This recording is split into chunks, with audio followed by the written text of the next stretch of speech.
Ever wish some blunder, bad decision, or private shame would just be forgotten? Welcome back to Bad Things in History, where we do our best to prevent just that. History doesn't necessarily repeat itself, but people from the past were not that different from their modern counterparts. Bad luck and poor decisions have been killing people for untold centuries. And when something happens, it can have an impact lasting far beyond the excitement of the moment. Events from nearly 100 years ago continue to shape our world today, and most of the chaos from that time is forgotten.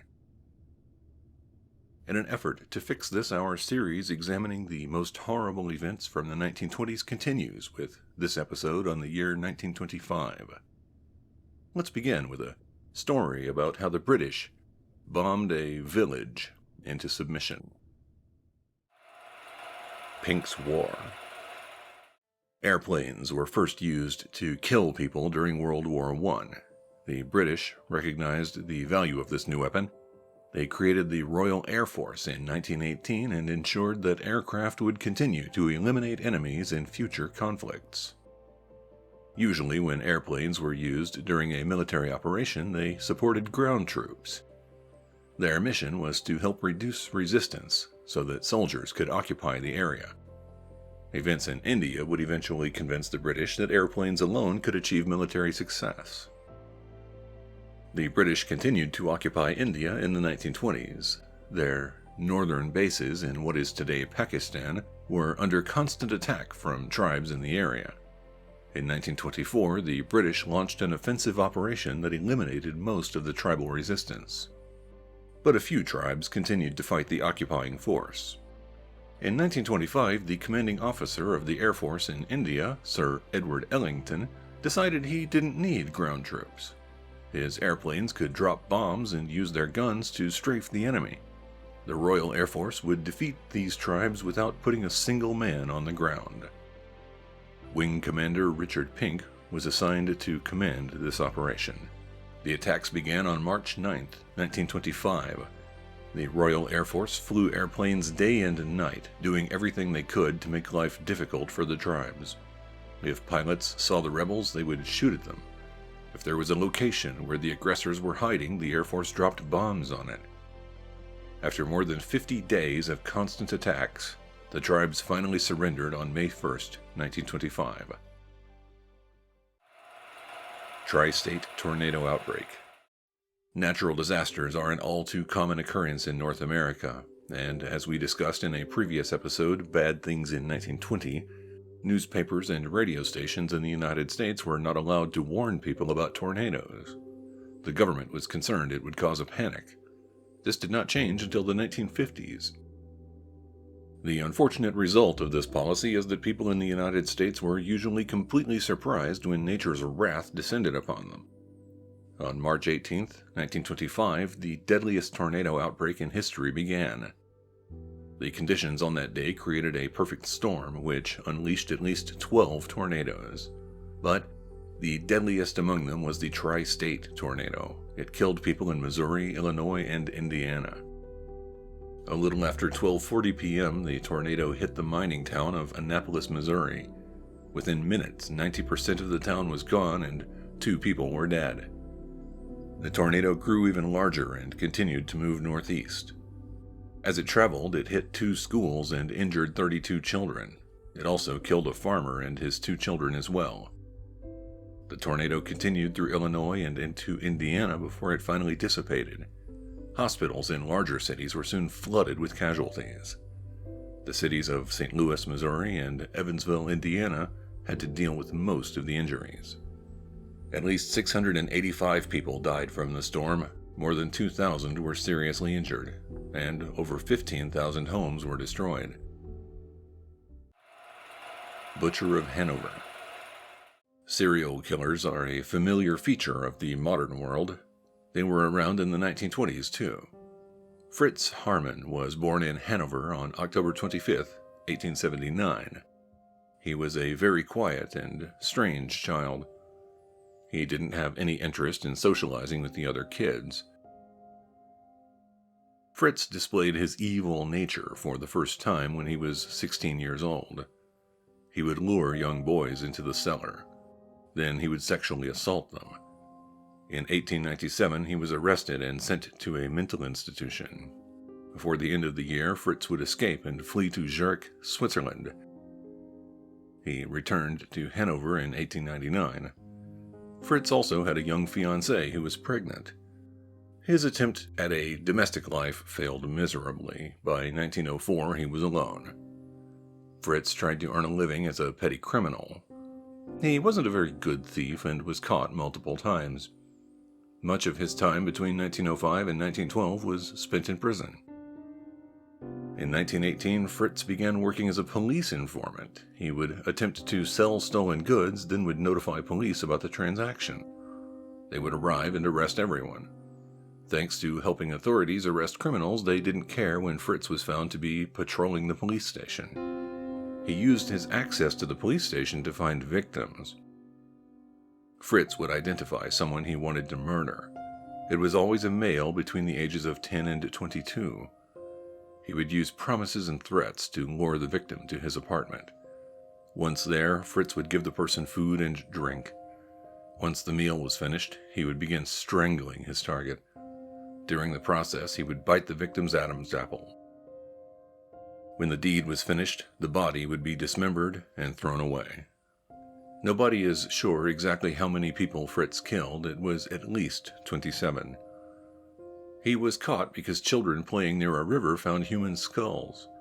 When police investigated, it didn't take long for them to realize that Fritz was their main suspect. On December 19, 1924, Fritz Harmaan was sentenced to death. On April 15, 1925, the sentence was finally carried out. Fritz was beheaded at Hanover Prison. Percy Fawcett.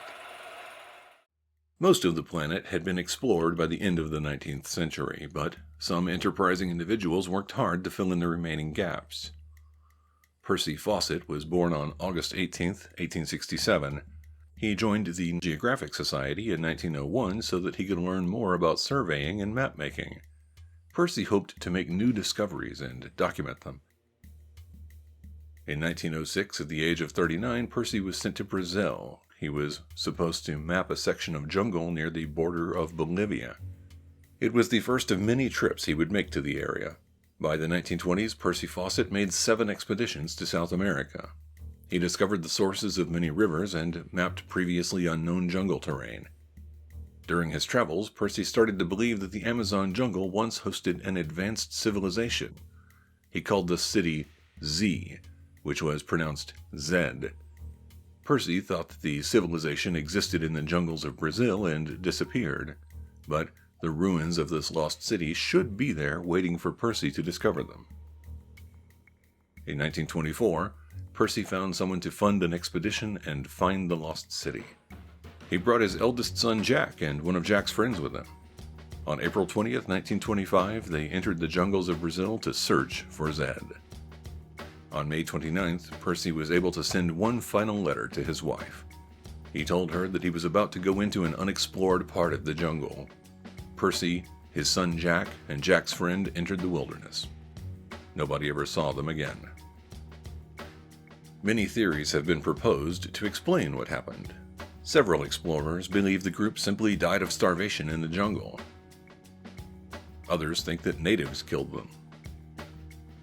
And one theory claimed that a group of bandits killed them. The lost city of Zed has never been found. USS Shenandoah. During 1922, the United States Navy began building rigid airships.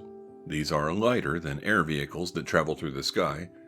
Some of them used hydrogen to achieve flight. This was dangerous since hydrogen is extremely flammable. The USS Shenandoah was the first airship built by the United States. It was also the first to use helium. Presumably, this airship would be safer than the ones built by Germany and the UK. Helium is also a difficult resource to acquire. In 1923, the Shenandoah was launched for the first time. To do so, it used most of the world's helium reserves. In 1924, Rear Admiral William A. Moffett decided that using airships to explore the Arctic would be a great idea. Before anybody could try it, a storm ripped the tail fin off Shenandoah. It was quickly repaired and returned to service. On September 2, 1925, the airship was instructed to embark on a promotional flight over the Midwest. The vehicle was supposed to fly over at least 40 cities and would be an attraction at several state fairs. Early on the morning of September 3rd, the Shenandoah was passing through Ohio. There were thunderstorms and a lot of turbulence. An updraft lifted the airship and pushed it into an altitude beyond the limits of what the inflated fabric could support. It was torn into pieces and fell from the sky. Most of it landed near Caldwell, Ohio. 14 crew members died. 29 rode sections of the airship all the way to the ground and somehow survived. Before government officials could arrive at the site of the crash, it had been looted by the locals. Department of Justice operatives had to go door to door collecting items that were stolen. An official inquiry found that the commander of USS Shenandoah had protested the fatal flight. He warned superior officers that he was from Ohio and knew how bad the weather could be. In response, the Navy made structural improvements to its remaining airships. Thompson submachine gun. During World War I, Brigadier General John T. Thompson had an idea. Most of the foot soldiers in the war still used bolt-action rifles. Thompson believed he could create a weapon that was the size of a rifle but was also fully automatic. He began working on this project in 1915. In 1918, he finally succeeded and was able to offer troops a fully automatic rifle. Unfortunately, the war ended 2 days before he shipped the weapons. Thompson's company began looking for new customers, and they found them. The United States Postal Service bought some to help protect the mail from robberies. Warlords in China were happy to use them to keep the population under control. The Irish Republican Army also used them. Gangsters in the United States also found the Thompson submachine gun to be quite useful. As the 1920s began, the machine gun ensured that violent people all over the world were well armed. Civilians in the United States could also buy the weapons, but they were too expensive for most people.